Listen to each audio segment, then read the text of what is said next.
के दुश्मनों ने भी देख लिया, जब सिंदूर बारूद बन जाता है तो नतीजा क्या होता है।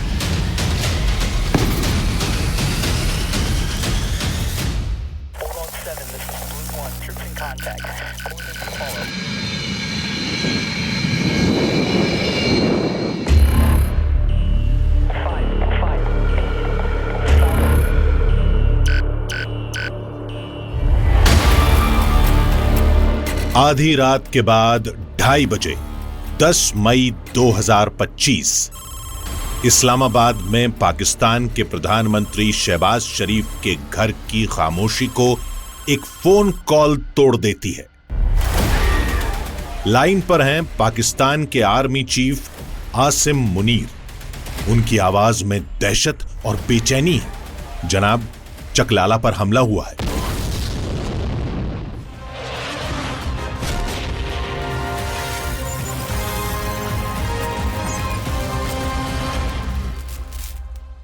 नौ और 10 की दरमियानी रात में तकरीबन 2:30 बजे सिपह सलार जनरल सैयद आसिम मुनीर ने मुझे सिक्योर फ़ोन पे मुझे बताया कि वज़ीर-ए-आज़म साहब, हिंदुस्तान ने अपने बैलिस्टिक मिसाइल अभी लॉन्च किए हैं। एक नूर खान एयरपोर्ट पे गिरा है और कुछ और दूसरे इलाकों में गिरे हैं।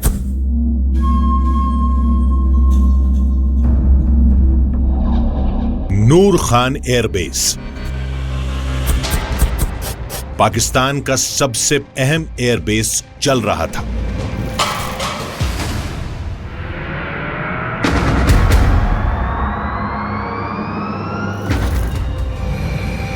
यह कोई सिंबॉलिक स्ट्राइक नहीं थी, यह सटीक हमला था और बेहद घातक था। भारत ने वो कर दिखाया जो पहले कभी सोचा भी नहीं गया था। It was building up. ये सब कुछ 22 अप्रैल को पहलगाम में हुए हमले के बाद धीरे धीरे इसका माहौल बनता गया था। मुझे लगता है कि बाकी सबकी तरह मुझे भी यकीन था कि भारत की तरफ से ये जवाब जरूर आएगा। But the symbolic nature. नूर खान और फिर सरगोदा पर हमला प्रतीकात्मक रूप से बहुत अहम था।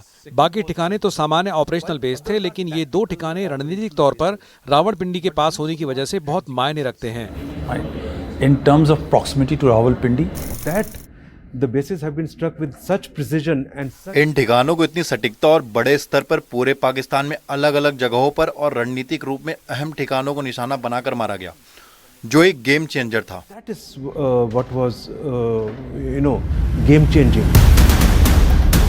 नूर खान एयरबेस पाकिस्तान के वीआईपी ट्रांसपोर्ट प्लेन, खुफिया एसेट्स और स्पेशल एयर यूनिट्स का ठिकाना। दशकों तक ये जगह परमाणु ठिकाने की आड़ में सुरक्षित थी, लेकिन ऑपरेशन सिंदूर ने इस सोच को पूरी तरह बदल दिया। जो शुरुआत में आतंकियों के अड्डों पर हमले से शुरू हुआ, वो इस एक्शन से सीधा रावलपिंडी के लिए एक कड़ा संदेश बन चुका था। हम दशकों से न्यूज की एंकरिंग कर रहे हैं, पहले भी जंग और तनाव कवर कर चुके हैं, लेकिन हमने ऐसा पहले कभी नहीं देखा। जैसे न्यूक्लियर पॉलिसी को नए सिरे से लिखा जा रहा था। एक देश को जो आतंक का पनाहगाह है, उसे खुलकर चेतावनी दी जा रही थी। हम इतिहास को अपनी आंखों के सामने बनते हुए देख रहे थे। यह 1971 के बाद पहली बार हुआ था। पाकिस्तान की एयर पावर पूरी तरह से बर्बाद हो चुकी थी। एयर डिफेंस की कमजोरी बेनकाब हो चुकी थी। इसने पूरी दुनिया को चौंका दिया। अब दुनिया को यह समझना होगा कि आतंकवाद की कोई भी वारदात अब युद्ध मानी जाएगी और उसका कड़ा जवाब मिलेगा। अब यही नया नियम है। पश्चिम को यह बात और ज्यादा गंभीरता से समझनी होगी, क्योंकि अब तक पाकिस्तान को हथियार देते रहे हैं और अब चीन भी दे रहा है। अगर दुनिया वाकई आतंकवाद को लेकर गंभीर है तो उन्हें इसके केंद्र यानी पाकिस्तान पर ध्यान देना होगा और कड़ी कार्रवाई भी करनी होगी। दुनिया की सबसे ताकतवर सेनाओं में से एक 11 अलग अलग जगहों पर एक साथ हमला कर पाना और फिर हर जगह सफलता पाना, ये पहले कभी नहीं हुआ था। जब एक साथ 11 एयरफील्ड्स पर हमला हुआ तो वो ये पल था जब पूरा सैन्य और राजनीतिक ढांचा हिल गया होगा। Has never happened before. 9 मई की रात जैसे जैसे बीत रही थी, 10 मई की सुबह कुछ ऐसा लेकर आई जिसकी पाकिस्तान में सेना की रणनीति बनाने वालों ने कल्पना भी नहीं की थी। भारत की एयरफोर्स बिना रुके पूरी ताकत से दोबारा हमला कर चुकी थी और इस बार पहले से भी कहीं ज्यादा घातक हमला था। I think when the strikes went on to the 11 airfields at the same time, that was one time their entire political military structure would have actually crumbled. They tried. उन्होंने पूरी कोशिश की, लेकिन हमारी तरफ कोई बड़ा नुकसान नहीं हुआ। इससे साबित होता है कि हमारी डिफेंस कितनी मजबूत है और हम कितनी अच्छी तरह से जवाब दे पाए। Integrated in our overall capability to defend. पहली स्ट्राइक ने नूर खान एयरबेस को निशाना बनाया था, लेकिन बात यहीं खत्म नहीं हुई। कुछ ही घंटों में पाकिस्तान के सबसे अहम मिलिट्री ठिकाने एक एक कर टारगेट किए गए। मुरीद, रफीकी, सरगोधा, ये वो एयरबेस हैं जिन्होंने 1971 के बाद कभी जंग नहीं देखी थी और ये ताबड़तोड़ सटीक बमबारी का निशाना बन रहे थे। जैसे समय के साथ एक अनकहा समझौता हुआ था कि इन हवाई अड्डों को नहीं छेड़ा जाएगा, लेकिन अब वो अनकहा समझौता धूल में मिल चुका था।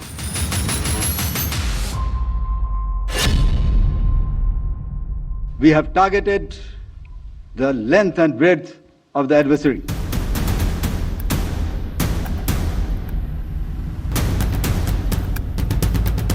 We will not submit to nuclear blackmail anymore. And that we will not make a distinction. अब हम परमाणु धमकी से नहीं डरेंगे और हम आतंकवादी और उसे समर्थन देने वालों में फर्क नहीं करेंगे। अगर कोई हमला होता है तो हम मानेंगे कि वो पाकिस्तान सरकार या उनके समर्थन से हुआ है। ये भारत की नई नीति है जिसे दुनिया को समझना होगा, क्योंकि हमने जमीन पर ये करके दिखा दिया है। जहां तक इस नए सिद्धांत की बात है, तो ये हमारे तरफ से एक बहुत संयमित कार्रवाई थी।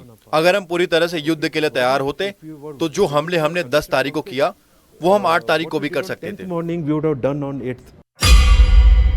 इस्लामाबाद में चिंता अब डर में बदल चुकी थी।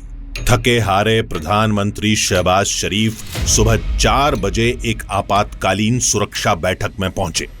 एक के बाद एक रिपोर्ट्स आती गईं। पाकिस्तान के एयरबेस लगातार निशाना बनाए जा रहे थे। करीब दर्जन भर ठिकानों पर बहुत ही प्लानिंग से हमले हुए थे।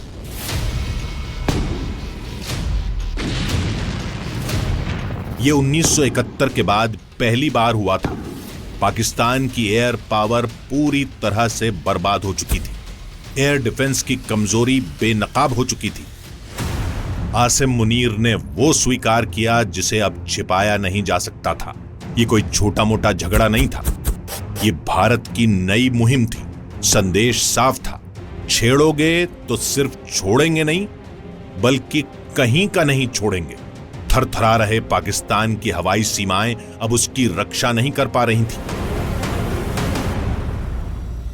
अब इससे इनकार करना मुश्किल था कि भारत ने पाकिस्तान की फौज को जबरदस्त तरीके से चोट पहुंचाई थी और मुनीर की सेना की फजीयत हो चुकी थी।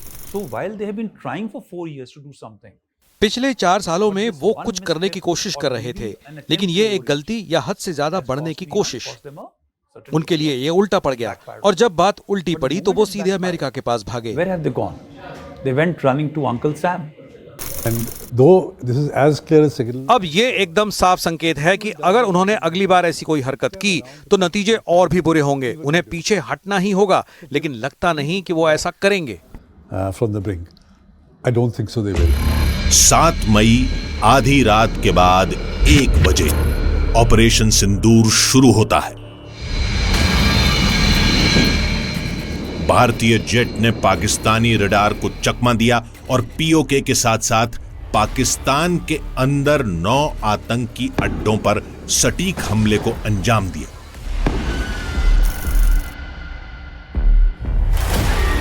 बहावलपुर, मुरीद के, मुजफ्फराबाद, भिंबर, गुलपुर, सियालकोट, चकमरू, कोटली और बाग।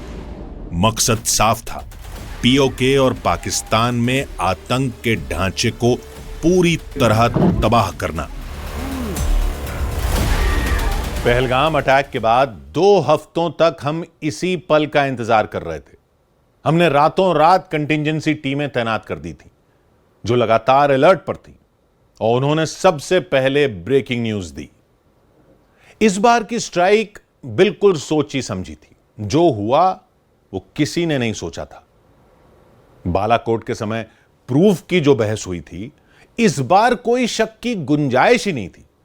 कुछ ही मिनटों में हमें बहावलपुर में जैश ए मोहम्मद के ठिकानों पर हुए हमले की पहली तस्वीरें मिल गईं, और यही वो पल था जिसने उस रात को इतिहास बना दिया।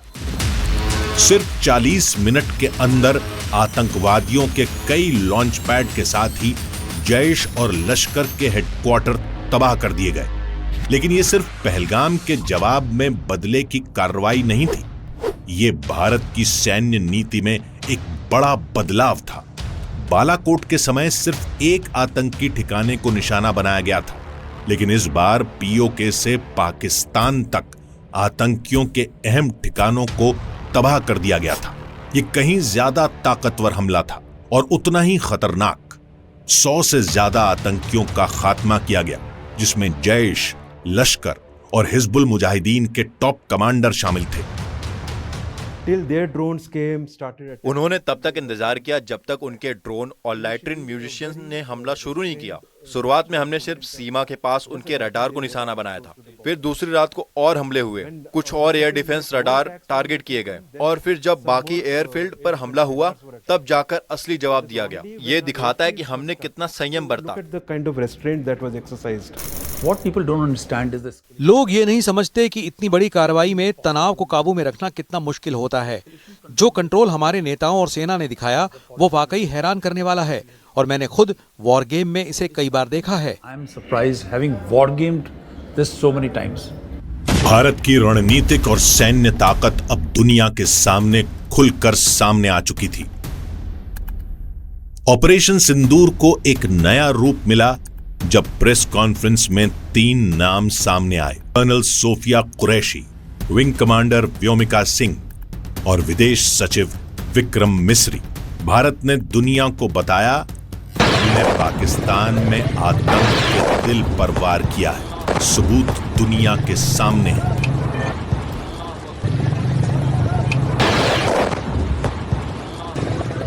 ऑपरेशन सिंदूर 22 अप्रैल को पहलगाम में हुए विभत्स आतंकवादी हमले के शिकार मासूम नागरिकों व उनके परिवारों को न्याय देने के लिए लॉन्च किया गया था।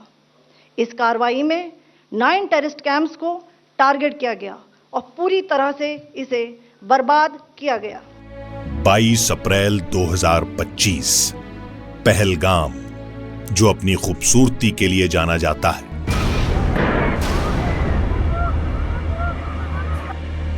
मासूमों के खून से लाल हो गया। 26 भारतीयों को बेदर्दी से मार डाला गया।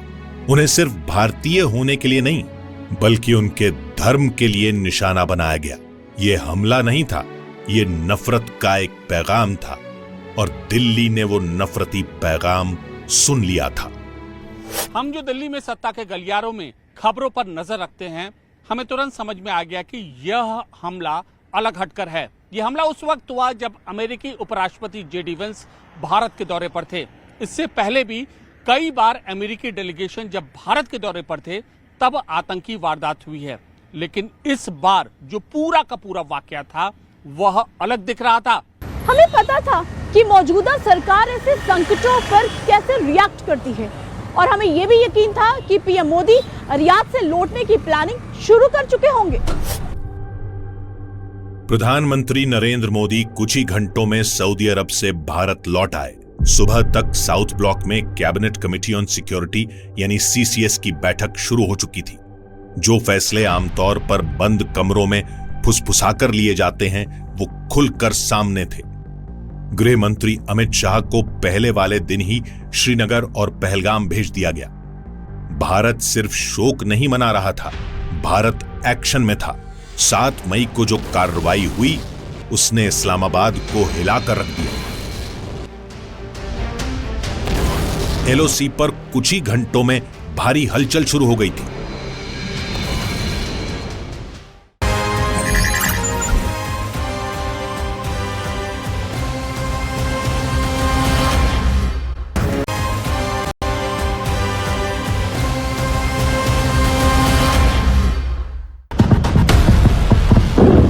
पाकिस्तानी आर्मी ने इंडियन बंकर्स पे लगातार फायरिंग की और केरन एरिया में अभी तकरीबन 4 मकानों में आग लगी है और काफी सारे मकान जो हैं वो डैमेज हुए हैं।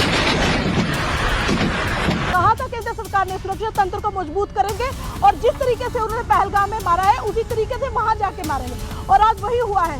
भारी तादाद में नुकसान जो है वो पाकिस्तान का हुआ है। भारत की ओर से स्ट्राइक हुई है, हमें ऐसे धमाकों की आवाज हमें लगातार सुनने को मिली है। देखिए ये अगर आप पहाड़ी देख सकते हैं, ठीक इसके पीछे लाइन ऑफ कंट्रोल का इलाका और वहां से लगातार पाकिस्तान की नापाक हरकतें जारी हैं। 8 मई की शाम पाकिस्तान ने जवाबी कार्रवाई में ड्रोन और मिसाइल अटैक की कोशिश की। निशाने पर थे भारत के 14 सैन्य ठिकाने, लेकिन हर एक हमले को भारतीय डिफेंस सिस्टम ने नाकाम कर दिया। इंटीग्रेटेड डिफेंस ग्रिड और S-400 सिस्टम ने बेहद सटीक काउंटर अटैक से पाकिस्तान के हर हमले को हवा में ही नेस्त नाबूद कर दिया। तीनों सेनाओं के प्रमुख एक स्पेशल कंट्रोल रूम से इस पूरे डिफेंस ऑपरेशन को लीड कर रहे थे। अब ये भारत का अपना आयरन डोम बन चुका है। ऑपरेशन सिंदूर के कुछ मिनट बाद ही हम सब वॉर जोन से रिपोर्टिंग करने के लिए दिमागी तौर पर तैयार थे, लेकिन जो हमने देखा वो हमारे रिपोर्टिंग के करियर में यहां पहले कभी नहीं हुआ था। जब बॉर्डर और लाइन ऑफ कंट्रोल पर हलचल तेज हो रही थी, दिल्ली में डिप्लोमैटिक हलचल बहुत तेजी से चल रही थी। विदेश मंत्री डॉक्टर एस जयशंकर ने सऊदी अरब और ईरान के विदेश मंत्रियों से मुलाकात की। संदेश सीधा था, भारत जवाब दे चुका है। अगर पाकिस्तान आगे बढ़ा तो हम एक्शन से हिचकेंगे नहीं।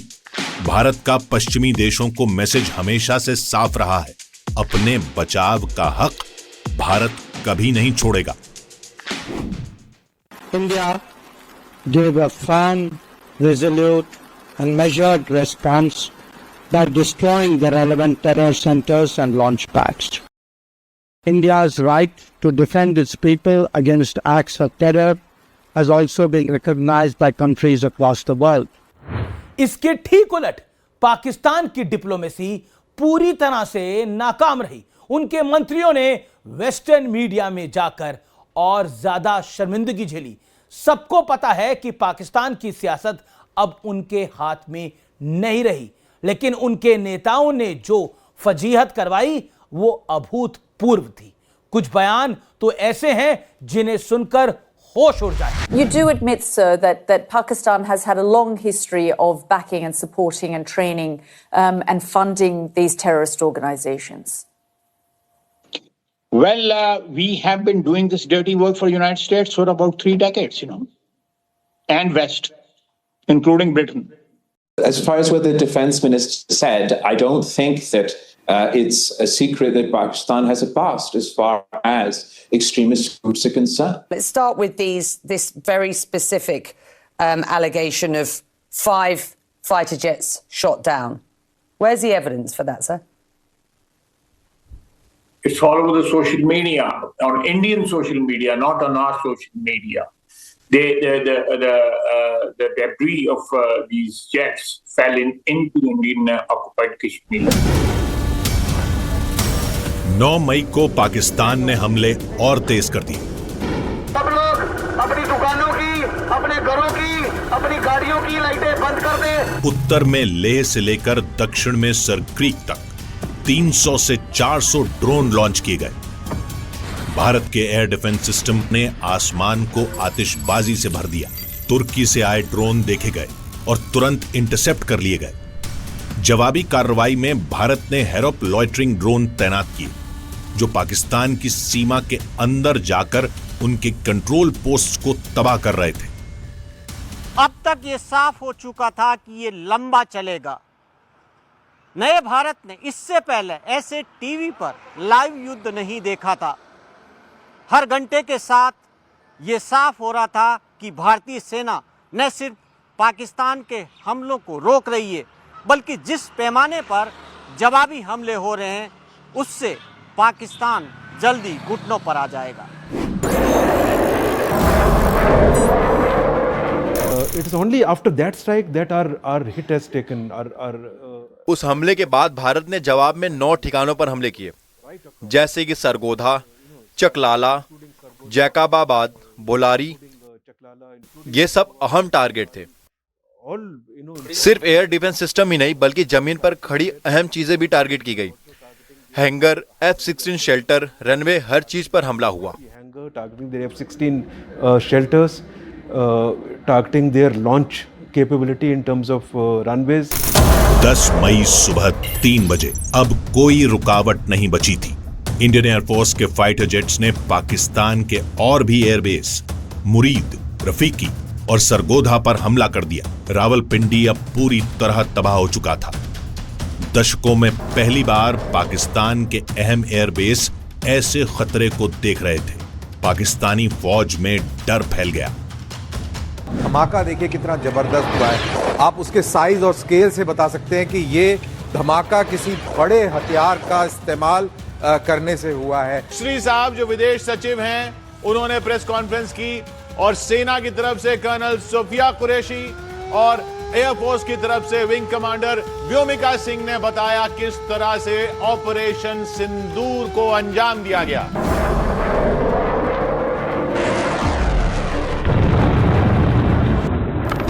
लेकिन जो हमला पाकिस्तान को पूरी तरह झुका गया वो था सरगोधा एयरबेस पर किया गया सटीक प्रहार।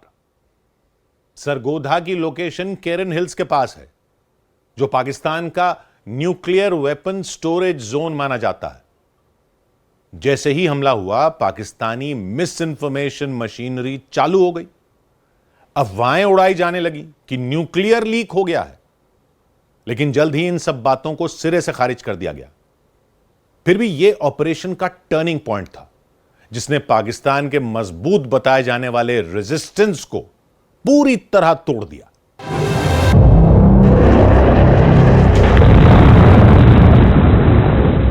The Sargodha thing which happened is, look at the layers. You had the Chinese layer to observe.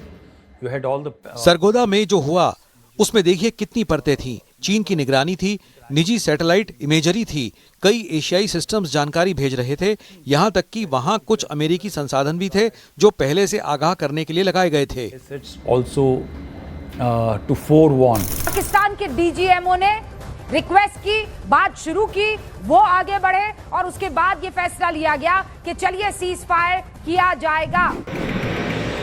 जब भारत ने पाकिस्तान के 11 एयरबेस को बर्बाद कर दिया, तो रावलपिंडी में बैठा वो शख्स जिसे पाकिस्तान की सुरक्षा का जिम्मा मिला था, एक बंकर में छिपा हुआ था। उसके करीबी अफसर उसे बता रहे थे कि उसकी फौज कितनी शर्मिंदगी झेल रही है। कई सैनिक मारे जा चुके थे, एयर डिफेंस सिस्टम बर्बाद हो चुका था, फौज का हौसला मिट्टी में मिल चुका था। आखिरकार उसने झिझकते हुए सफेद झंडा लहराया। पाकिस्तान के डीजीएमओ ने सीज फायर के लिए कॉल किया। भारत का मिशन पूरा हुआ, पाकिस्तान ने हार मान ली। हमारी कवरेज का ये सबसे बड़ा पल था। हमारे सिक्योरिटी एडिटर मनोज गुप्ता इस ऑपरेशन की कवरेज को देख रहे थे और वही सबसे पहले ये जानकारी लेकर आए कि पाकिस्तान ने भारत की हॉटलाइन पर कॉल करके सीज फायर की मांग की है। इस्लामाबाद गिड़गिड़ा रहा था, पाकिस्तान की हार सामने आ चुकी थी। जब नई दिल्ली में इसकी औपचारिक घोषणा करने की तैयारी चल रही थी, उसी बीच अपने अति उत्साह के लिए जाने जाने वाले अमेरिका के राष्ट्रपति डोनाल्ड ट्रंप ने सोशल मीडिया पर पोस्ट की और सीज फायर कराने का दावा करने लगे। लेकिन भारत ने तुरंत साफ कर दिया कि कोई तीसरी पार्टी मध्यस्थ नहीं थी। पाकिस्तान ने सीज फायर की मांग की और कहा कि हम फायर नहीं करेंगे, तो भारत ने भी कहा कि अगर उधर से हमला नहीं होगा तो इधर से भी नहीं होगा। Military operations of Pakistan called the Director General of Military Operations of India at 15:35 hours earlier this afternoon. Pakistan की मिलिट्री ऑपरेशंस के डायरेक्टर जनरल ने भारत के डीजीएमओ को दोपहर 3:35 पर फोन किया और दोनों पक्षों ने जमीन, हवा और समंदर में सभी सैन्य कार्रवाई को शाम 5 बजे से रोकने पर सहमति जता दी। From 1700 hours Indian Standard Time today. Instructions have been given on both sides to give effect to this understanding. The Directors General of Military Operations will talk again on the 12th of May at 1200 hours. Pakistan में अब हकीकत धीरे धीरे सबको समझ आ रही थी। National assembly में हार और अपमान की फुसफुसाहटें शुरू हो गई थी। भारत की तरह वहां कोई एकजुटता नहीं थी, बल्कि कई नेता खुद अपने प्रधानमंत्री का मजाक उड़ा रहे थे।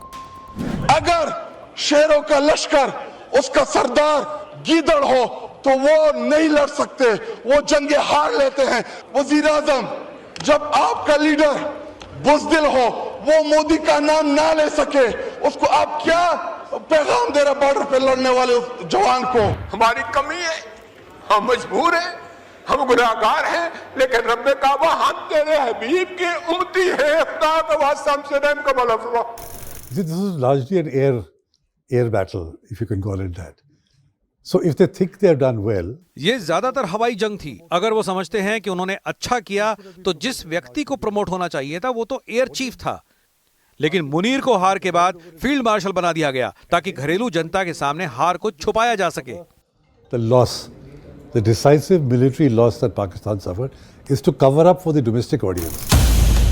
ऑपरेशन सिंदूर ने पाकिस्तान की मिस इन्फॉर्मेशन फैक्ट्री को भी पूरी तरह बेनकाब कर दिया। भारत ने सैटेलाइट इमेजेस, बरामद हथियारों और लॉजिकल एविडेंस के जरिए पूरी दुनिया को दिखाया कि सच्चाई क्या है। जनरल मुनीर के साथियों के पास अब बस तुक्के मारने के अलावा कुछ नहीं बचा था। ग्लोबल एक्सपर्ट्स ने इसे साफ तौर पर भारत की जीत कहा। भारत माता की Operation Sindoor was partly successful in regards of destroying the terror infrastructure, but highly successful. Operation ने पाकिस्तान के बुनियादी ढांचे को तबाह कर दिया और उसे इतनी बुरी तरह कमजोर कर दिया कि वो अब पारंपरिक भारतीय हमलों से खुद को बचा भी नहीं सकता और न ही पलटवार करने की ताकत रखता है। उनके पास अब सिवाय सीज फायर मांगने के और कोई चारा ही नहीं बचा था। And had no other option but to sue for ceasefire. पूरे ऑपरेशन का सबसे बड़ा संदेश ये था, भारत अब सिर्फ डिफेंस नहीं करता, भारत अब खुद डिफेंस टेक्नोलॉजी भी बना रहा है। आकाश तीर भारत का स्वदेशी एयर डिफेंस सिस्टम आत्मनिर्भरता और अजेय एयर डिफेंस का प्रतीक बन चुका है। आकाश तीर को अलग बनाती है इसकी तकनीक, जिसने इसे एक साथ कई हवाई हमलों से निपटने में सक्षम बनाया। दुनिया के गिने चुने सिस्टम ही ऐसा कर पाते हैं। भारत ने एक सीधा और सख्त बयान दिया। अब बर्दाश्त करने का दौर खत्म हो चुका है। भारत के आम लोगों पर हमले हुए, धार्मिक जगहों को टारगेट किया गया, ड्रोन वॉरफेयर को हथियार बनाया गया। अब से भारत के एक्शन का नया नियम होगा। सर्जिकल स्ट्राइक और एयर स्ट्राइक के बाद अब ऑपरेशन सिंदूर आतंक के खिलाफ भारत की नीति है। ऑपरेशन सिंदूर ने आतंक के खिलाफ लड़ाई में एक नई लकीर खींच दी है, एक नया पैमाना, न्यू नॉर्मल तय कर दिया है। पहला, भारत पर आतंकी हमला हुआ तो मुंह तोड़ जवाब दिया जाएगा। दूसरा, कोई भी न्यूक्लियर ब्लैकमेल भारत नहीं सहेगा। तीसरा, हम आतंक की सरपरस्त सरकार और आतंक के आकाओं को अलग अलग नहीं देखेंगे। ऑपरेशन सिंदूर को अभी सिर्फ रोका गया है, यह खत्म नहीं हुआ।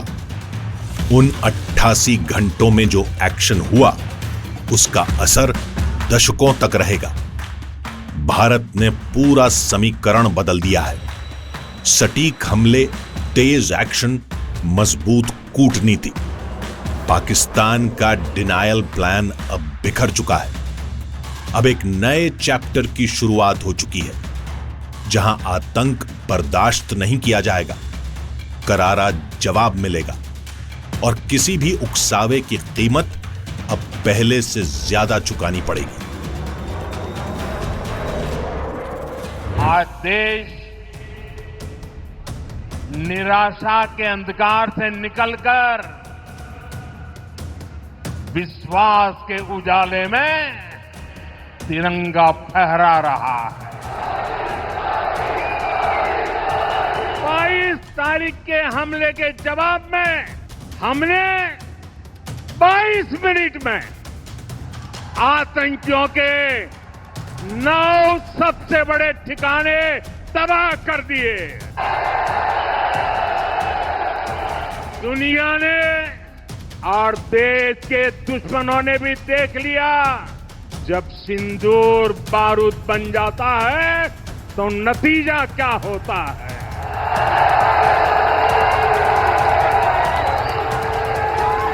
और आर्मी के सभी जाबाजों,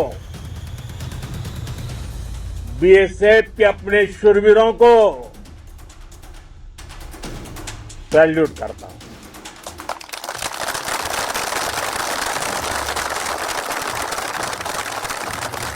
आपके पराक्रम की वजह से आज ऑपरेशन सिंदूर की गूंज हर कोने में सुनाई दे रही है।